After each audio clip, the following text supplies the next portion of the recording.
Hello to everyone, कसे आहात सगळे? रेडिओ MPSC गुरु ऐकताय ना?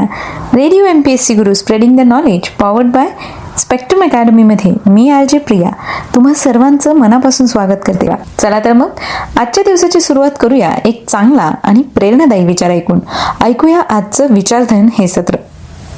या जीवनात ज्ञान आणि आत्मविश्वास आवश्यक आहे आणि नंतर यश निश्चित आहे.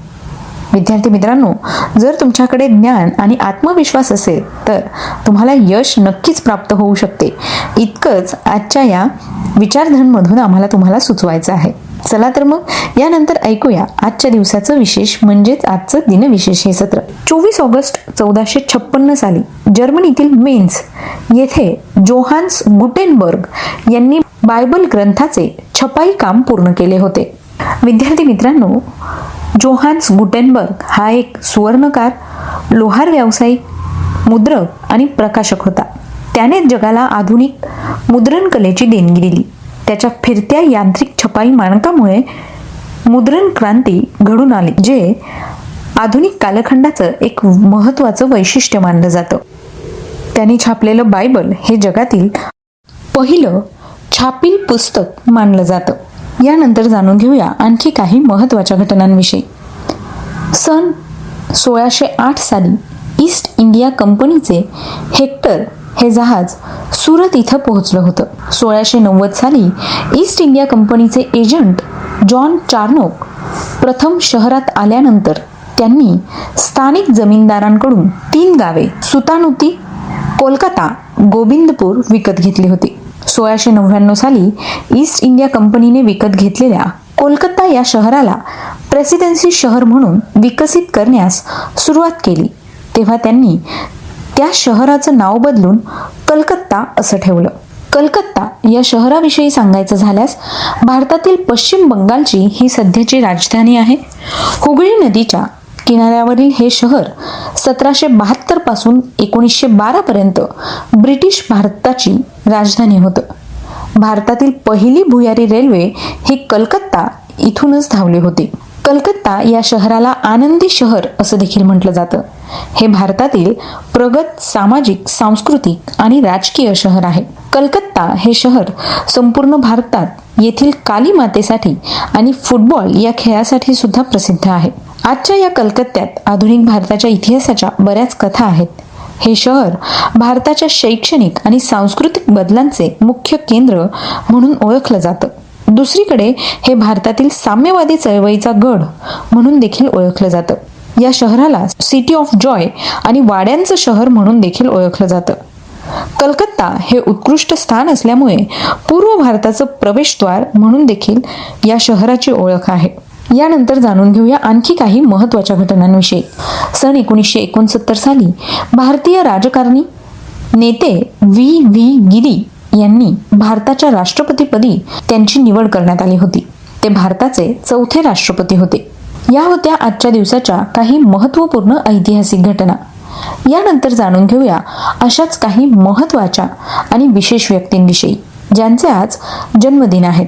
24 ऑगस्ट 1833 साली प्रसिद्ध भारतीय गुजराती कवी, नाटककार, निबंधकार, वक्ते, कोशशास्त्रज्ञ आणि ब्रिटिश राजवटीतील सुधारक तसंच आधुनिक गुजराती साहित्याचे संस्थापक नर्मद शंकर द्वे यांचा जन्म झाला. 1872 साली प्रसिद्ध महाराष्ट्रीयन कायदेपंडित, नाटककार, कादंबरीकार, लघुकथा लेखक, कवी, चरित्रकार, समीक्षक, इतिहासकार आणि तत्वज्ञान, राजकीय विषयाचे लेखक, साहित्य सम्राट नरसिंह चिंताराम केळकर उर्फ तात्यासाहेब केळकर यांचा जन्म झाला.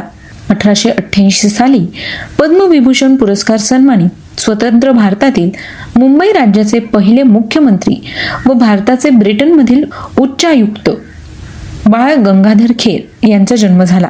सन 1908 साली स्वातंत्र्यपूर्व भारतातील महाराष्ट्र राज्यातील क्रांतिकारक व भगतसिंग यांचे सहकारी शहीद शिवाराम हरी राजगुरू यांचा जन्म झाला.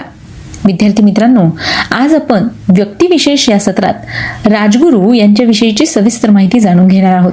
त्यांचा जीवन प्रवास कसा होता, त्यांनी सॉन्डर्सची हत्या कशी केली, आणि त्यांचं स्वातंत्र्य चळवळीतील योगदान किती महत्त्वाचं होतं याविषयी सविस्तरपणे जाणून घेऊया आजच्या व्यक्तिविशेष या सत्रात.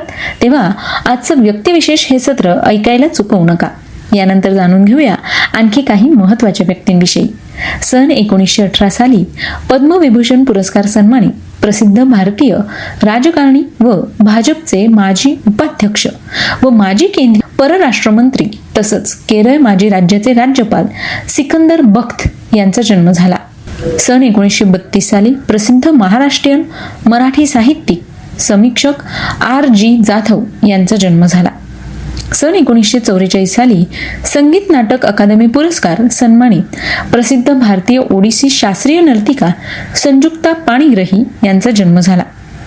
तर विद्यार्थी मित्रांनो, आज या सगळ्या विशेष व्यक्तींचे जन्मदिन आहेत. त्याच निमित्ताने त्यांना रेडिओ MPSC गुरुकडून खूप खूप शुभेच्छा. यानंतर जाणून घेऊया अशाच काही महत्त्वाच्या व्यक्तींविषयी ज्यांनी इतिहासात उल्लेखनीय कामगिरी करून आपलं नाव इतिहासात सुवर्ण अक्षरांनी कोरलेलं आहे. अशाच काही महत्त्वाच्या व्यक्तींचे आज स्मृतिदिन आहेत. जाणून घेऊया त्यांच्याविषयी. 24 ऑगस्ट 1925 साली प्रसिद्ध भारतीय संस्कृत पंडित, प्राच्य विद्या संशोधक, भाषाशास्त्रज्ञ, इतिहास संशोधक व समाजसुधारक रामकृष्ण गोपाल भांडारकर यांचं निधन झालं. सन 1968 साली आधुनिक भारताचे अग्रगण्य विचारवंत आणि सामाजिक वैज्ञानिक अर्थशास्त्र आणि समाजशास्त्राचे प्राध्यापक तसंच लखनौ विद्यापीठाचे माजी कुलगुरू राधाकमल मुखर्जी यांचं निधन झालं. सन 1993 साली पद्मश्री व पद्मविभूषण पुरस्कार सन्मानित प्रसिद्ध भारतीय प्रथम श्रेणी क्रिकेटपटू दिनकर बळवंत देवधर यांचं निधन झालं. सन 2000 साली पद्मश्री नागरी पुरस्कार सन्मानित भारतीय चित्रपटसृष्टीतील सुप्रसिद्ध संगीतकार कल्याणजी आनंदजी जोडीपैकी एक ज्येष्ठ बंधू कल्याणजी यांचं निधन झालं. विद्यार्थी मित्रांनो, आज या सगळ्या विशेष व्यक्तींचे स्मृतिदिन आहेत. त्याच निमित्ताने त्यांना रेडिओ MPSC गुरुकडून विनम्र अभिवादन. चला तर मग विद्यार्थी मित्रांनो, आता वेळ आली आहे रजा घेण्याची. मी RJ प्रिया तुम्हा सगळ्यांची रजा घेते आणि सोबतच ऐकत रहा आमचा चालता फिरता रेडिओ म्हणजेच radio MPSC Guru. Stay tune to radio MPSC Guru, spreading the knowledge, powered by Spectrum academy.